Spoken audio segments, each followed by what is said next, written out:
Snow fell, a bitter wind howled. It was New Year's Eve, a night for celebration, but not for a poor little girl.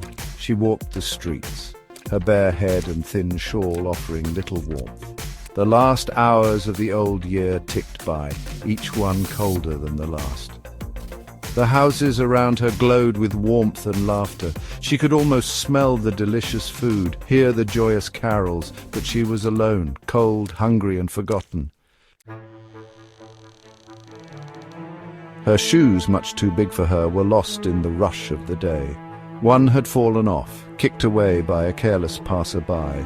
The other she had tucked inside her shawl, a tiny island of warmth against her freezing fingers. Her feet were numb with cold, like blocks of ice beneath her thin dress. She tried to warm them, rubbing them against each other, but it was no use. In her hands she clutched a basket of matches that promised a flicker of warmth, a moment's respite from the biting cold, but no one stopped, no one bought her wares. With trembling fingers she struck a match. The tiny flame flared, a beacon in the darkness, and in its golden light she saw wonders. One match brought forth a roaring stove, its warmth enveloping her like a mother's hug. Another conjured a table laden with food, its aroma making her mouth water. Yet another match illuminated a magnificent Christmas tree, its branches heavy with glittering ornaments and sparkling candles.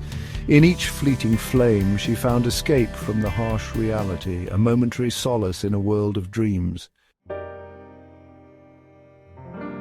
But the most beautiful vision of all was her grandmother, her kind eyes filled with love.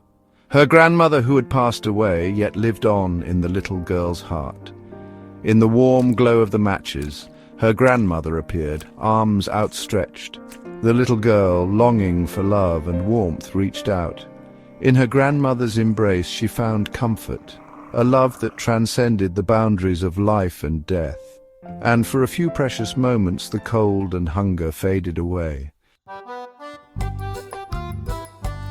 The matches burned down one by one.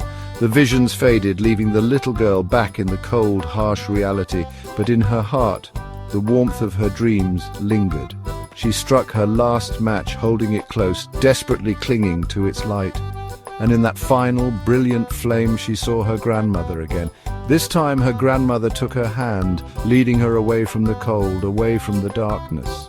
The little girl was found the next morning, frozen in the snow. Her face was serene, a smile playing on her lips. The world had failed to see her pain, her struggle. But in death she found peace, her spirit soaring with her beloved grandmother, bathed in an unseen beauty.